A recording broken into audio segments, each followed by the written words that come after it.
Invocando a proteção divina, declara aberta a 19ª sessão ordinária neste 7 de abril de 2022.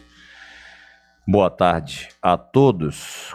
Coloco em discussão a ata da 18ª sessão ordinária realizada em 5 de abril de 2022. Não havendo quem queira discutir, a tenho por aprovado. No item expediente e correspondência, indago ao secretário-geral se há expediente e correspondência. Agradeço, excelência. Uma boa tarde a todos. Não temos, presidente. Obrigado. Partindo para o próximo item da pauta, indago aos senhores conselheiros se há itens para conferência. Pelo silêncio, não há. No item medida cautelar, não há processos pautados. Já em consulta, temos o processo TCE 240/2022, o relator é esse que vos fala. É uma consulta da Sociedade de Proteção à Criança e Adolescente de Candeias. O representante da consulente é a senhora Ellen Lúcia da Silva. Eu farei a leitura do relatório, posteriormente da proposta de voto. Relatório. A Sociedade de Proteção à Criança e Adolescente de Candeias, representada pela senhora Ellen Lúcia da Silva, consultou esta corte em apertada síntese, com fins de obter a orientação quanto à legalidade de uma entidade de atendimento aos menores, requerer, perante o Conselho Estadual Temático da matéria, a aprovação de um plano de trabalho para fim de recebimento de doações financeiras diretas, via fundo estadual, precedindo de editais de chamamentos públicos. A ATEG opinou pelo não conhecimento do expediente diante do desatendimento dos requisitos essenciais. Nesse mesmo sentido, o MPC se manifestou pelo não conhecimento da consulta, dado faltar-lhe um dos requisitos legais de admissibilidade, qual seja a legitimidade ad causa ativa. É o relatório, irei a proposta de voto. A Sociedade de Proteção à Criança e Adolescente de Candeias, representada pela senhora Ellen Lúcia da Silva, deduziu consulta perante este tribunal acerca de pontos atinentes aos repasses do Fundo Estadual de Atendimento à Criança e Adolescente, FE Criança. Entretanto, é disso que entidades como tais não estão autorizadas pela nossa lei orgânica a fazê-lo, posto que apenas possuem legitimidade para formular consultas aos chefes de poderes, os secretários de Estado e os dirigentes dos sistemas de controle interno, dos órgãos e das entidades da administração direta e indireta. Nesse sentido, a referida organização desatende ao requisito mínimo de admissibilidade, prejudicando o enfrentamento do mérito postulado. Ademais, a pessoa física que subscreveu a consulta não fez prova da excelência de sua condição de representante da sociedade, como bem observou o MPC, comprometendo ainda mais tal confronto de ideias. Por tudo exposto, voto pelo não conhecimento da presente consulta, dada a ausência de legitimidade postulatória da consulente, nos termos cravados pelo artigo 30, parágrafo 1º da Lei Complementar 591. É o voto, senhores, e eu coloco em discussão. Não havendo quem queira discutir, dou por aprovado e conferido. Próximo item da pauta é uma denúncia. O processo é o TCE 6485/2021. O relator é o conselheiro Pedro Lino. A denunciante é a Sinalização Espírito Santo Limitada. A denunciada é a Secretaria da Administração do Estado da Bahia, SAEB. Com a palavra, o nobre relator conselheiro Pedro Lino. Senhor presidente, pela ordem, eu estou solicitando que esse processo seja retirado de pauta. Devidamente anotado, nobre secretário. Dando continuidade, em auditoria e inspeção, não há nada pautado. Na sequência, temos em prestação de contas o processo TCE 1323/2021, tendo como turma o relator Antônio Honorato e o revisor conselheiro João Bonfim. É um processo de contas da administração direta, exercício 2020. O órgão de origem é a Secretaria de Justiça, Direitos Humanos e Desenvolvimento Social. A unidade são a Superintendência do Direito das Pessoas com Deficiência, responsável o senhor Alexandre Carvalho Baroni. Superintendência de Políticas sobre Drogas e Acolhimento a Grupos Vulneráveis, é a senhora responsável Denise da Rocha Tourinho. Temos a Superintendência de Inclusão e Segurança Alimentar, a senhora Rose Edna Mata Viana Pondé. Temos a Gestão de Projetos Especiais, com a senhora Leísa Mendes de Souza. Temos o Fundo Estadual de Proteção ao Consumidor, tríplice PROCON executora, o senhor Felipe de Araújo Vieira. Temos a Superintendência de Assistência Social, a senhora Leísa Mendes de Souza, e o Fundo Estadual de Atendimento à Criança e Adolescente, que é a senhora Tânia Maria Borges Timóteo de Almeida. Com a palavra o nobre relator, conselheiro Antônio Honorato. Senhor presidente, relatório já publicado, vou ao voto. Voto A, pela aprovação das contas do exercício 2020, da Superintendência de Políticas sobre Drogas e Acolhimento de Grupos Vulneráveis, SUPRAD, sob a gestão da senhora Denise da Rocha Tourinho, da Superintendência de Inclusão e Segurança Alimentar, sob a gestão da senhora Rose Edna Mata Viana Pondé, da gestão de projetos especiais sob a gestão da senhora Leísa Mendes de Souza e do Fundo de Proteção ao Consumidor, PROCON, executora sob a gestão do senhor Felipe de Araújo Vieira, e do Fundo Estadual de Atendimento a Crianças e Adolescentes, executora sob a gestão da senhora Tânia Maria Borges Timóteo de Almeida. B, pela aprovação das contas do exercício 2020, da Superintendência dos Direitos das Pessoas com Deficiência, SUDEF, sob a gestão do senhor Alexandre Carvalho Paroni, com expedição de recomendação à atual gestão para que sejam adotadas medidas administrativas cabíveis e necessárias, inclusive em articulação com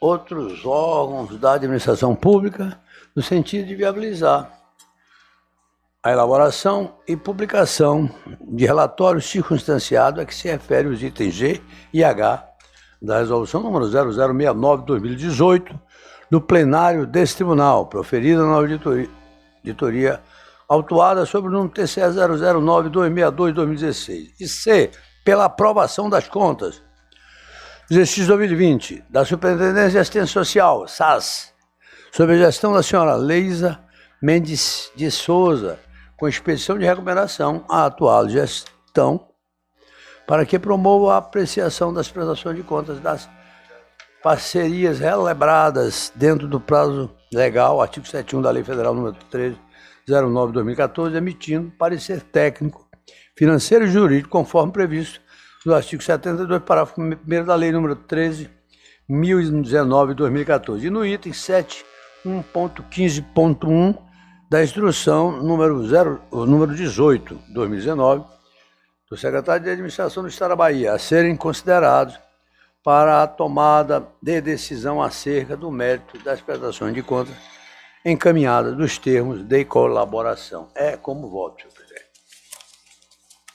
Como voto, o nobre revisor, conselheiro João Bonfim. Acompanho o voto do relator. A turma converge e eu coloco em discussão. Peço a palavra, senhor presidente. Com a palavra, a nobre conselheira Carolina Costa. Obrigada. Pedindo a respeitosa vênia à turma julgadora, em relação apenas à unidade SAIS, porque no restante eu acompanho, nos demais termos, a decisão proposta, o voto proposto. Porém, em relação à SAIS, eu voto com ressalvas quanto ao atraso injustificado para a conclusão da análise das prestações de contas nos termos de colaboração. E em relação a esse específico ponto, mantendo-me coerente com os meus posicionamentos em momentos anteriores, eu voto pela expedição de determinação à atual gestão da Secretaria de Justiça para que promova a apreciação das prestações de contas das parcerias celebradas dentro do prazo legalmente fixado no artigo 71 da Lei número 13.019 do ano de 2014. Portanto, em observância ao artigo 71 da lei citada e também do artigo 72, parágrafo 2º, e ainda da instrução de número 18 de 2019 da Secretaria de Administração do Estado da Bahia, no item 7.15.1, é que eu me posiciono especificamente pela emissão de determinações. Obrigado, conselheira. Continua a discussão. Colherei votos diante da divergência proposta pela nobre conselheira Carolina por determinações. Como vota o nobre conselheiro Gildásio Penedo? Senhor presidente, saudando Vossa Excelência, os demais conselheiros, as representações das procuradorias, todos aqueles também que nos acompanham de forma presencial e também através do canal YouTube, já que as sessões do tribunal têm sido transmitidas ao vivo. Eu vou acompanhar a divergência no sentido da imposição de determinações, senhor presidente. Como vota o nobre conselheiro Hinaldo? Com a turma. Como vota o nobre conselheiro Pedro Lino? A voto vencedor é o da turma e eu indago a vossa por recomendações e eu indago a Vossa Excelência se fará a conferência. Confiro sua relação. Dou por conferido. Recursos. Pela ordem, senhor presidente. Pela ordem, com a conselheira Carolina Costa com a palavra. Agradeço. Senhor presidente, tendo recebido o requerimento do patrono do recorrente, solicitando o adiamento do presente julgamento em relação ao processo de número 3.675 do ano de 2019, eu peço, deferindo o pedido, já deferi o pedido e assim eu informo, pedindo que seja então pautado para a próxima terça-feira. Agradecemos, conselheira. Obrigada. Próximo item, embargos de declaração e reclamação, não há nada pautado.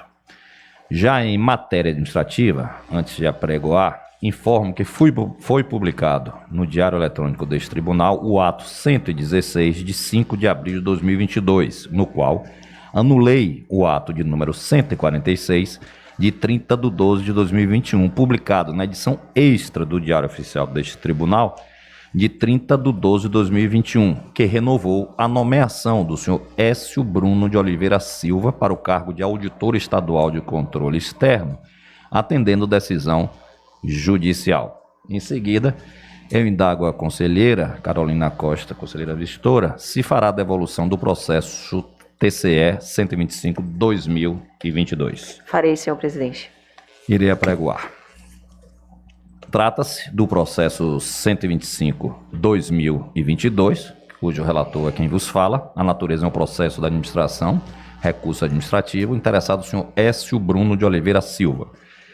O quórum é formado por mim, pelo conselheiro Pedro Lino, pelo conselheiro Antônio Norato, conselheiro Hinaldo, conselheiro Gildásio Penedo, conselheira Carolina Costa e o conselheiro João Bonfim. No dia 24/2, proferi decisão pelo indeferimento do pedido de reconsideração, aberta a fase de discussão. A conselheira Carolina Costa formulou vistas e fará devolução nesta oportunidade. Antes de passar a palavra à conselheira, informo que recebemos solicitação por parte do recorrente de sustentação oral na presente sessão. Ocorre que, com base nas normas regimentais, a partir da leitura dos artigos 79 e seguintes, percebe-se que não há como ser deferido o pedido de sustentação formulado pelo senhor Écio Bruno de Oliveira Silva, uma vez que as sustentações orais deverão ser feitas no julgamento primário do processo, ou seja, na abertura da fase de discussão e após o voto do relator. Com a palavra, a nobre conselheira Carolina Costa.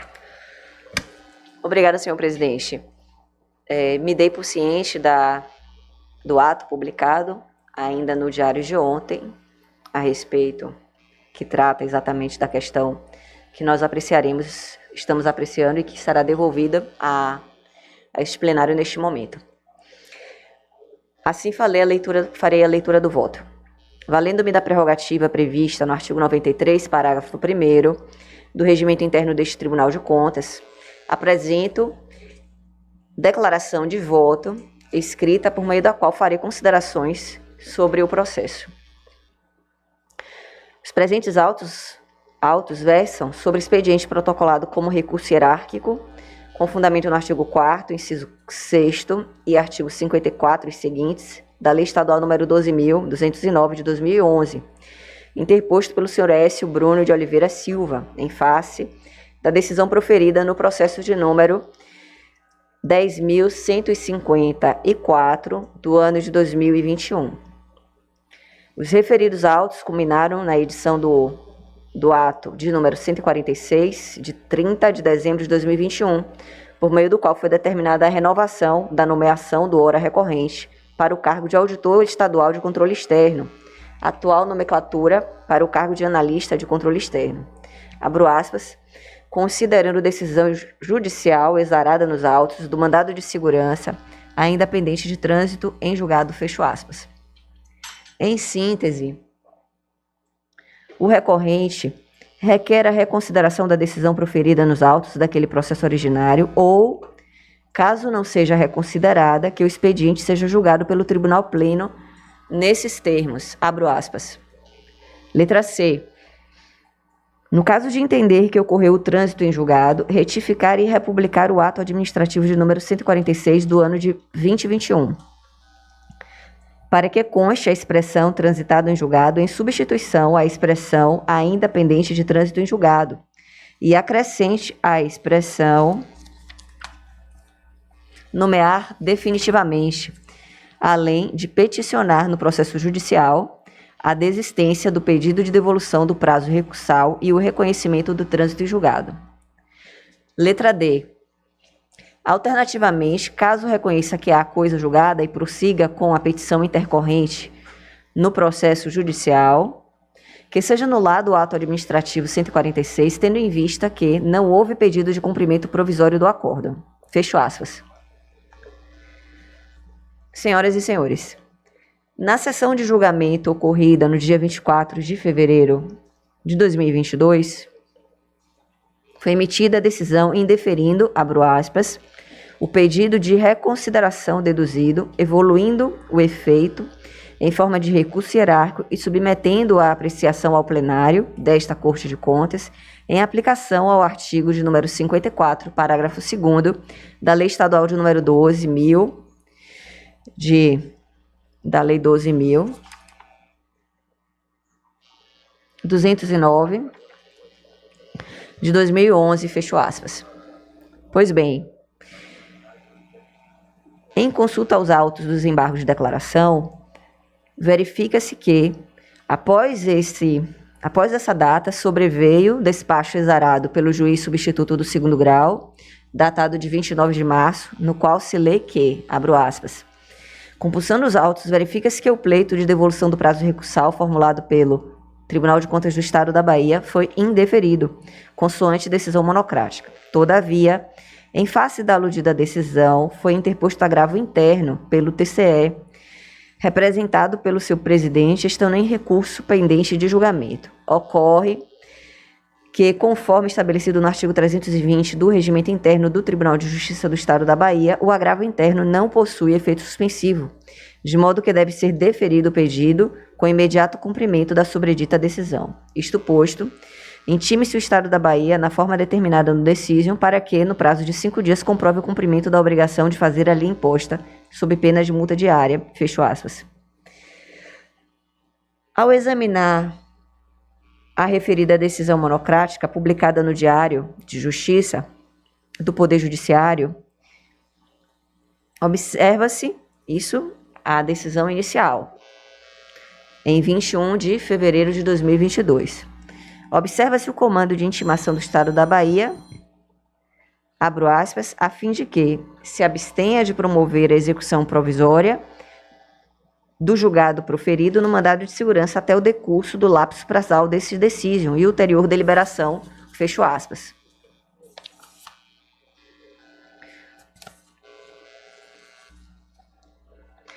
Novamente abro aspas para ler trecho referente à decisão, que assim consta.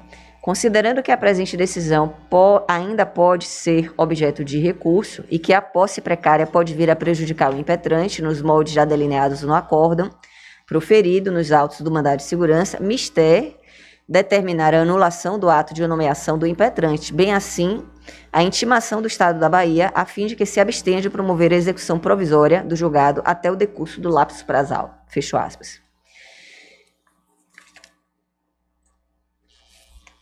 Em 1º de abril de 2022, a Procuradoria-Geral do Estado protocolou ofício dirigido à presidência deste tribunal, abro aspas, orientando o cumprimento imediato e definitivo da obrigação de fazer o que o ente público foi condenado, fecho aspas.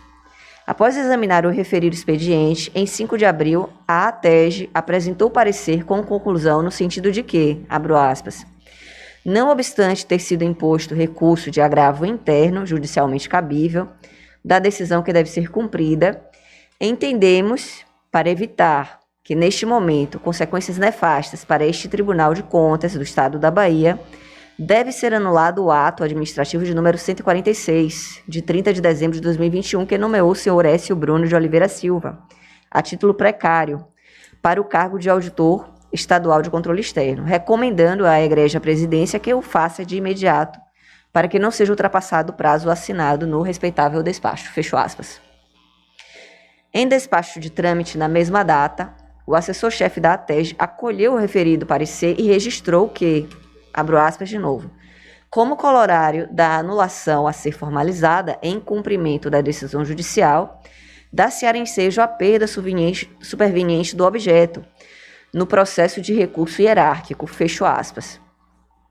Consequentemente, sugeriu que, abro aspas, se dê conhecimento ao plenário de que o objeto daquele processo se esvaiu, o que resulta como questão preliminar na extinção do processo de número 125 de 2022, sem adentrar ao mérito, de modo que, ao que disciplina o artigo 485, inciso 6º, combinado com o artigo 79 da Lei Orgânica deste Tribunal, uma vez que é ausente o interesse processual na modalidade utilidade, fecho aspas. No dia 6 de abril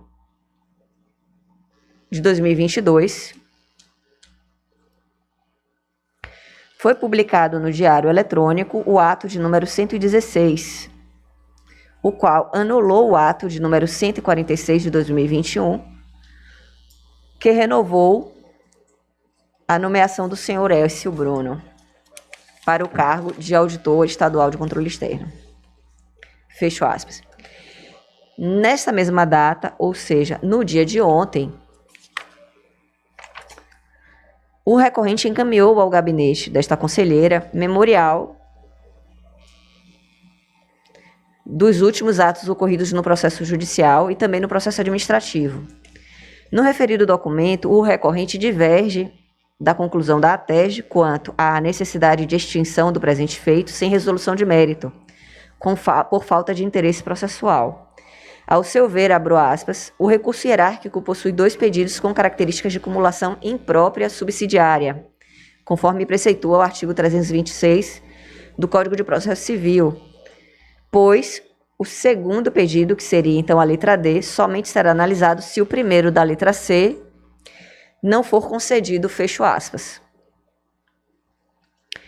Conforme a doutrina processualista de Eupídio Donizete, em tais situações, o pedido subsidiário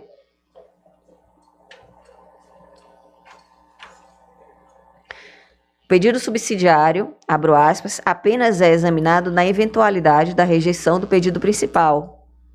Nesse caso, subsistirá interesse recursal ao autor, caso lhe seja concedido o pedido subsidiário, de modo que poderá pleitear perante o tribunal a procedência do pedido principal, fecho aspas. Em síntese, senhores julgadores, o recorrente pretende que o pleno deste tribunal enfrente o pedido de letra C do seu recurso, que é o que pede, no caso de entender, abro aspas, no caso de entender que ocorreu o trânsito em julgado, retificar e republicar o ato administrativo para que conste a expressão trânsito em julgado, em substituição à expressão ainda pendente de julgamento e ainda acrescente a expressão nomear definitivamente, fecho aspas. Esse seria, então, o pedido principal do recorrente. No entanto, a própria decisão exarada nos autos dos embargos de declaração, opostos contra o acórdão que concedeu o mandado de segurança, determina que o Estado da Bahia, abro aspas, se abstenha de promover a execução provisória do julgado proferido no mandado de segurança até o decurso do lapso praçal deste decídio e ulterior deliberação. procedendo à imediata nomeação em caráter definitivo, portanto, cumprindo a sentença que transcorrer em julgado, fecho aspas. Isto é, a magistrada registra que a sua decisão ainda pode ser objeto de recurso, o que justifica que não haja a mencionada execução provisória, renovação do ato de nomeação. Ademais, como visto no parecer da ATEG, nos autos do processo de número 3014 de 2022, há informação de que foi interposto recurso de agravo interno judicialmente cabível da decisão, fecho aspas. Desse modo, senhoras e senhores, eu entendo que, quanto ao pedido da letra C do recurso, não assiste razão recorrente, já que, como se extrai da multirreferenciada decisão monocrática, no curso do processo ainda há possibilidade de recurso. Além disso, verifica-se que tal decisão efetivamente foi objeto de agravo interno cível, ainda pendente de julgamento. Dessa forma, senhoras e senhores, em face do exposto, eu voto em sede de recurso hierárquico nos moldes do artigo 4º, inciso 6º e artigo 54 e seguintes da Lei Estadual de número 12.209 de 2011, pela improcedência do pedido constante na letra C do recurso, tendo em vista que a matéria ainda está pendente de discussão em sede de recurso na esfera judicial. Portanto, esse seria o pedido principal do recorrente. E já no que diz respeito à letra D, eu voto pelo reconhecimento da perda do objeto do pedido contido na letra D do recurso, em razão da anulação superveniente do ato de número 146 de 2021, por meio do ato de número 116 de 2022, publicado no Diário Eletrônico deste Tribunal de Contas, em 6 de abril de 2022, portanto, na data de ontem. Então, senhor presidente, considerando a extensão dos pedidos formulados, não apenas a sua extensão, mas a sua caracterização, eu me posiciono nesse sentido.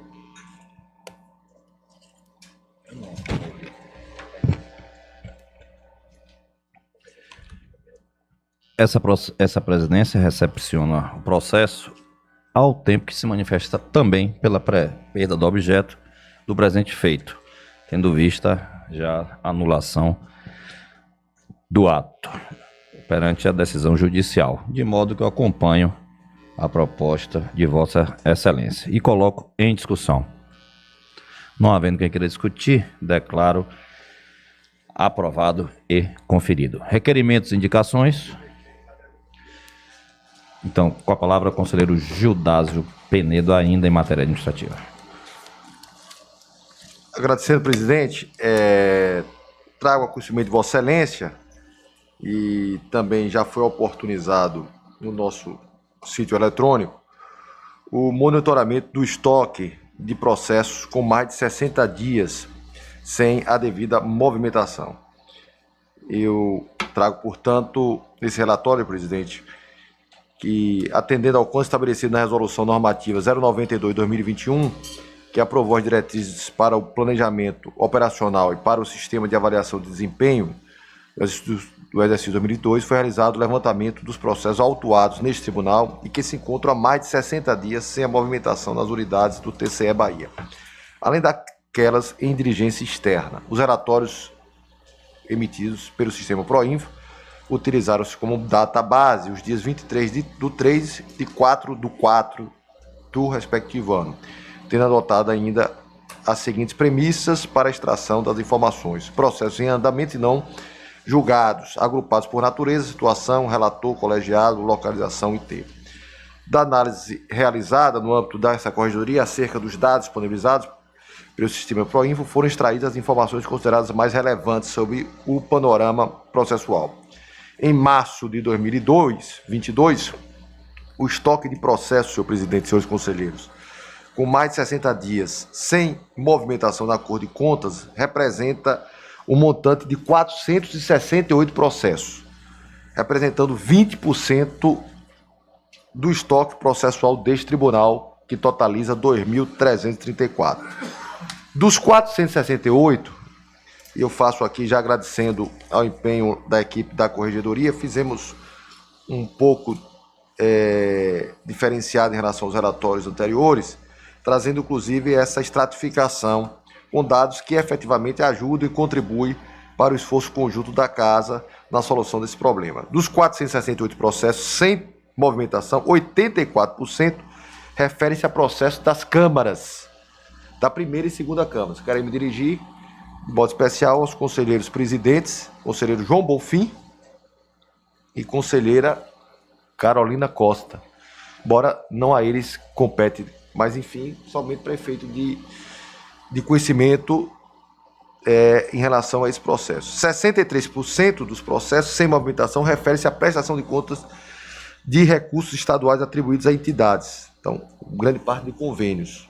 Dos 468 processos sem movimentação, 93% encontram-se parados entre 60 e 365 dias, 90% de 60 dias a um ano, enquanto 6 processos, isso é importante, estão inertes por um período superior a um ano. Atualmente, 550 processos encontram-se em diligência externa. Então, só para efeito de esclarecimento, 468 diligência interna e 550 diligências externas, o que representa um percentual de 23,56% do estoque. Então, praticamente o mesmo patamar entre diligência interna e diligência externa. Dos 550 processos, 108 estão desses das diligências externas. E aí a gente aponta, presidente, para facilitar o trabalho de Vossa Excelência, dos 550 e também dos demais conselheiros, que dos 550 processos em diligência externa, 108 estão na Secretaria de Administração, SAEB, há mais de 60 dias. Além disso, a SUPREV, unidade vinculada à SAEB, dispõe de 85 processos com mais de 60 dias. 76,55% dos processos em diligências externas há mais de 60 dias de pessoal, representando a aposentadoria, reforma, transferência para reserva, entre outros. Nesse contexto, apresentamos o resultado desta análise por meio de tabelas e gráficos, de modo a ilustrar as informações aqui destacadas. E aí, presidente, trago, e já quero agradecer mais uma vez o trabalho didático, extremamente facilitador que a Corregedoria imprime para que Vossa Excelência e os demais conselheiros, efetivamente, e já está disponibilizados, possam ter acesso a essas informações. A novidade que trago, e a proposta, inclusive, que trago, senhor presidente, já estou fazendo, inclusive, no nosso gabinete, é a consciência efetiva de que processo sorteado nesta casa passa a responsabilidade à relatoria. É ele, nesse primeiro momento, o relator, que precisa ter, efetivamente, e eu sei do esforço e da compreensão de todos, o compromisso de prezar por alguns princípios importantes, dentre eles o devido processo legal, mas, sobretudo, também com um olhar atento em relação à celeridade processual. E o que tenho feito de forma muito amistosa e também já como exemplo inicial, até para tentar criar e incutir, sobretudo, a consciência de que cada conselheiro precisa também percorrer esse esforço de cobrar das respectivas unidades, seja as de diligência interna como as de externa, a resposta dessas diligências. Por vezes a gente, na condição de relator, encaminha o processo a determinado órgão, sei das limitações, do esforço de cada unidade, mas é importante que o relator assuma para si essa responsabilidade do termo que tenho sempre trazido aí de forma muito sertaneja, conselheiro João Bonfim, que é o chamado vaquejamento do processo. Ele, efetivamente, que precisa ter essa atenção nesse primeiro momento, de poder, dentro desses prazos, e efetivamente um processo pode até perdurar por mais de um ano na casa para ter a sua resposta efetiva da atuação administrativa desta casa. Mas efetivamente que precisa ter uma motivação, uma justificativa plena que, de certa forma, imprima um processo percorrer um lapso temporal um tanto demasiado. Então é nesse momento que faço esse chamamento, sobretudo, e já o fiz no nosso gabinete. Eu estou diligenciando de forma muito amistosa, através de e-mails, cobrando inicialmente das unidades internas da casa, aqueles processos que estão há mais de 60 dias, para que efetivamente haja um esforço concentrado da devolução desses processos para que efetivamente o relator no comando inicial possa apresentar ao plenário ou na Câmara o final desse interprocessual. Então é esse destaque que faço, agradecendo mais especialmente ao trabalho da Corregedoria, e encaminharei ao presidente nesse momento, mas já situando aos senhores conselheiros que todas essas informações já estão postas no nosso sítio eletrônico,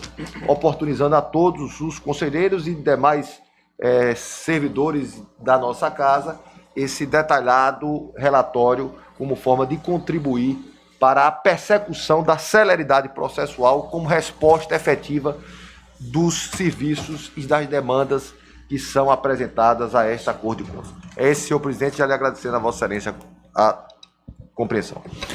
Nobre conselheiro Gildásio, corregedor desta casa, nós louvamos e agradecemos a proposta feita por Vossa Excelência nesse momento. E para atualizá-lo e aos demais conselheiros e membros da mesa aqui presentes, ontem mesmo tivemos uma nova reunião para tratar exclusivamente dos processos de diligência externa que se encontram nas secretarias, nos órgãos jurisdicionados. O senhor está certíssimo, o prazo já se estendeu até demais e nós temos que tomar alguma atitude em relação a todos os processos, seja as diligências externas e internas. Então, mais uma vez, eu agradeço o apelo, a proposta de Vossa Excelência, no sentido de que vamos realmente vaquejar, como Vossa Excelência usou o termo.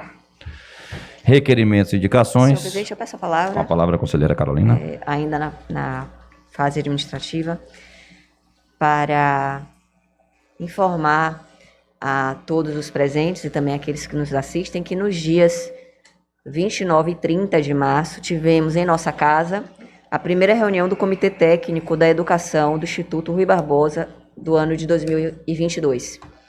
Foi um momento de muita alegria e também muita emoção, porque nacionalmente, no sistema de controle externo, o último encontro que nós tivemos da forma presencial foi ocorrido aqui também na Bahia, no Seminário Educação, terceiro Seminário Educação é da nossa conta.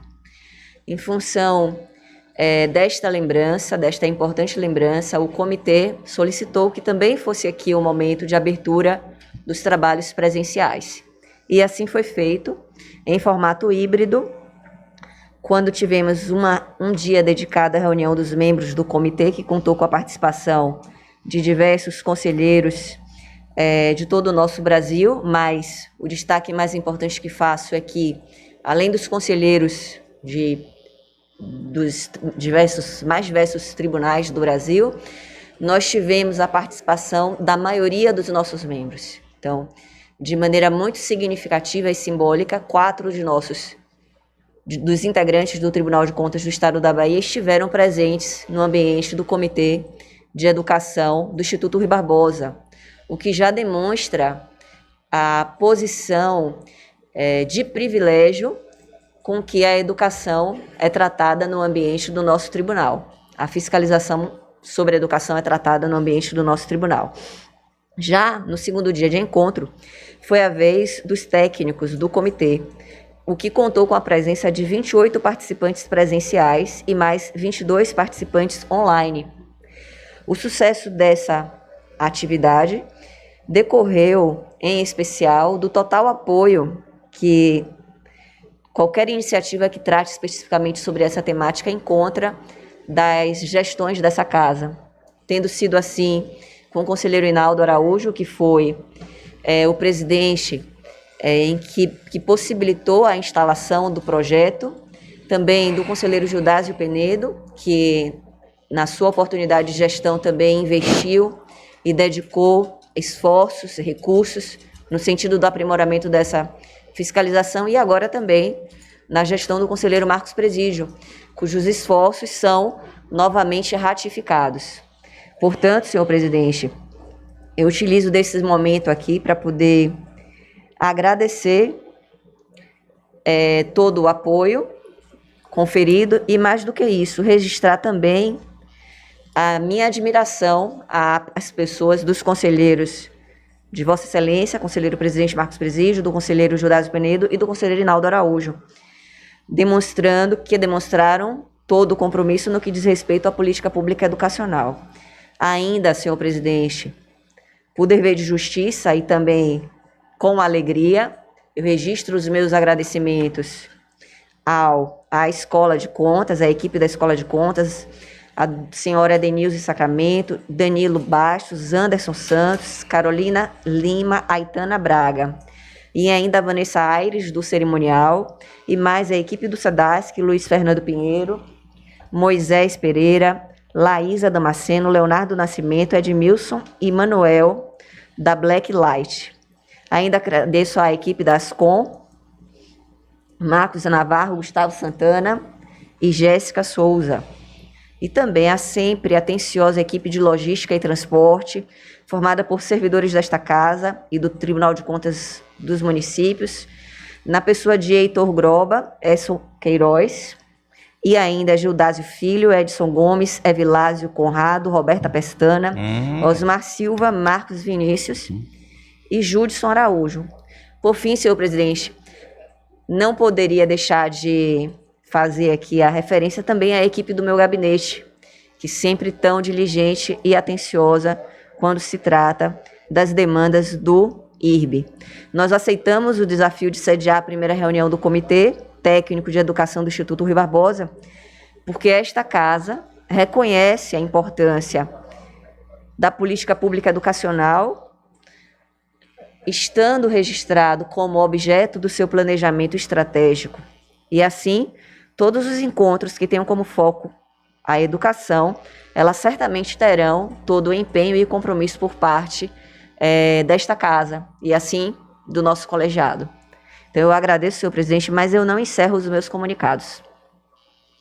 Eu continuarei a fazer porque preciso registrar que hoje pela manhã estive presente na representação de Vossa Excelência na Conferência Estadual de Educação da Bahia, um evento belíssimo que ocorreu no Centro de Convenções do Hotel Fiesta. Seguramente eram mais de 600 pessoas, representantes de todos os 417 municípios do estado da Bahia. Foi um momento de muita emoção, de enaltecimento da escola pública, do ensino público e, mais do que isso, também de renovação dos compromissos estabelecidos entre as instituições e os demais atores que atuam nessa política pública de suma importância. Senhor presidente, nobres pares, representações das procuradorias, o fato que mais nos honrou e mais nos deu alegria é ter reconhecido no ambiente da nossa comunidade baiana o papel, a importância e a efetividade do trabalho do Tribunal de Contas do Estado da Bahia. Foi um momento de muita emoção e de muita alegria também ter visto que o trabalho que nós empenhamos aqui de maneira coletiva desde o ano de 2017, hoje rende frutos muito bonitos e muito significantes no ambiente do nosso estado. Então, senhor presidente, eu deixo aqui o registro acerca da participação do evento ao qual fui designada por Vossa Excelência. Conselheira Carolina, eu quero, em nome dessa presidência, de toda a equipe que faz parte do Tribunal de Contas, agradecer as gentis palavras proferidas por Vossa Excelência. Mas nada mais é do que nossa obrigação, conselheira. Educação é de uma importância para este tribunal, para o nosso país, de realmente sermos efetivos em nossas atitudes e nossas decisões. Então, eu tive o prazer e a satisfação de participar do evento comandado por Vossa Excelência e a equipe do seu gabinete, que eu aproveito a oportunidade para parabenizar a todos os envolvidos. Sem a senhora não teria sido o mesmo sucesso que foi, e fiquei extremamente satisfeito com o que eu vi, que é o comprometimento não só nosso, mas de outros conselheiros de outros estados que estão imbuídos através do IRB na mesma intenção, que é ter cada dia mais uma maior efetividade na educação do nosso estado e do nosso país. Ficam meus parabéns e meus sinceros agradecimentos. Comunicações e moções. Comunico que recebi no dia de ontem o ofício da Diretoria da Gestão Estratégica, DGE, contendo informações sobre o monitoramento das metas institucionais até março de 2022. Das informações, constata-se que das 19 metas estabelecidas para o exercício, 10 apresentam projeção de desempenho para o período. Dessas, 4 registraram uma execução inferior ao esperado e demandam maior atenção desta casa, com a priorização dos processos das seguintes naturezas e ano de autuação. A exemplo de processos de contas autuados até 2020, processo de contas autuados em 2021, auditorias concomitantes autuadas até 2021, termos e prestação de contas de convênio e de ajustes congêneres autuados em 2021. A DGE informa que a solicitação de priorização dessas metas institucionais também será encaminhada aos responsáveis das unidades no informe mensal das metas setoriais. Já solicitamos à Secretaria-Geral que encaminhe este ofício a todos os gabinetes, incluindo o MPC, a TEG e CCEs. Senhores, isso o conselheiro Judásio vai ao encontro do que Vossa Excelência expôs brilhantemente nesta sessão. De fato, precisamos estar atentos, porque isso também vai refletir diretamente nas metas institucionais que temos que cumpri-las. Então, agradeço mais uma vez a Vossa Excelência e faço apelo aos meus pares, aos setores envolvidos, que possamos realmente ajudar na questão do cumprimento dessas metas institucionais. Comunico ainda que deferi o pedido de parcelamento da multa sancionatória no importe de R$ 1.032,79, aplicado ao senhor Diogo Rodrigues Medrado, referente ao processo TCE 1280-2020, em 2 parcelas devidamente atualizadas. No item o que ocorrer, com a palavra o conselheiro Hinaldo. Ainda em moção, senhor presidente. Pois não. Senhor presidente, é claro que todas as profissões merecem o nosso prestígio, as nossas considerações.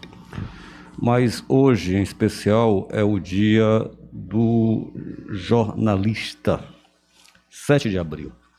Pesquisando nossos sistemas informacionais, descobri que esta data é em função da homenagem a um médico jornalista, o Giovanni Badaró, que foi muito relevante no processo de término da monarquia portuguesa. A morte desse jornalista acabou culminando no dia 7 de abril de 1831, com a abdicação de Dom Pedro I, passando o trono para o seu filho com 14 anos, Dom Pedro II. E também é o dia de criação, já anos depois, muito tempo depois, da Associação Brasileira de Imprensa, 7 de abril. Portanto, é uma data que precisa ser registrada, principalmente, senhor presidente, porque temos algumas informações que não são agradáveis. A primeira delas é porque em 2021 morreram 1.788 profissionais de imprensa no mundo, a metade na América Latina. E, para nossa infelicidade, o Brasil é o campeão de óbitos de jornalistas que perderam a vida em função da Covid, já que foram expostos muito para trazer a nós todos diuturnamente as notícias em relação a essa pandemia. E também o que nos preocupa, senhor presidente, é que em 2020, segundo a Associação Brasileira de Emissoras de Rádio e Televisão, as violações, as ameaças, os atentados, agressões e ofensas e intimidações aos profissionais de imprensa aumentaram e muito no Brasil. Pelo menos há um registro de 230 profissionais de veículos de comunicação que sofreram algum tipo de ataque, 22% a mais do que em 2020. E, como democrata que sou, senhor presidente, não posso deixar de registrar minha preocupação, porque sabemos que uma democracia próspera só permanece próspera se tiver a participação de instituições independentes, instituições que sejam respeitadas, acreditadas, e também de uma imprensa que seja livre e que possa exercer o seu ministério sem qualquer tipo de ameaça, de intimidação ou de agressão. Então, que este 7 de abril seja um momento de festa, porque sim, é o dia do jornalista, mas também que seja um dia de reflexão do que estamos a vivenciar aqui e alhures.